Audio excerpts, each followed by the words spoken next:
గం గం గణాధిపతి నమ. ఓం విశ్వకర్మనే నమ. ఓం వీరబ్రహ్మనే నమ. మిత్రమైనండి, వంగముతో రజితం తయారు చేసేది చాలామంది అడుగుతూనే ఉన్నారు. వంగంతో రజితం ఎలా తయారు చేయాలి, ఏంది అది నేను మీకు వివరంగా చెప్తున్నా వినండి. తగరము 3 తులాలు తీసుకోండి. రేపు తీసుకొని ఒక డబ్బాకు చుట్టూ కాకి దొండాకు ముద్ద మధ్యన పెట్టి 100 పిడకల పుటం వేయాలి. మొత్తం ఏమైంది, భస్మం అయిపోద్ది. దీనికి సమానముగా శంకుపాశానం చేర్చండి.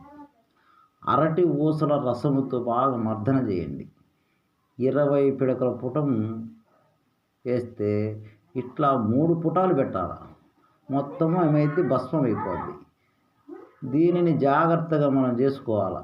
చేసి పాదరసం 1 తులం పై భస్మము ఏం చేయాలి, ఒక మూసలో వేసి ఎత్తి ఒక మూస తీసుకొని ఆ మూసలో ఈ నూరిన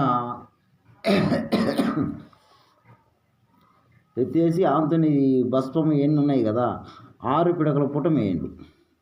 6 పిడకల పుటం వేస్తే సీళ్ళు లేకుండానే రచితం అయిపోద్ది. అంటే సీడ్ వేయకూడదు, మనం సీడ్ వేయకుండా డైరెక్ట్గానే లాగానే అది రచితం అయిపోద్ది. ఆ విధంగా మీరు ముందుకు పోవచ్చు. ఓకేనా? విశ్వకర్మ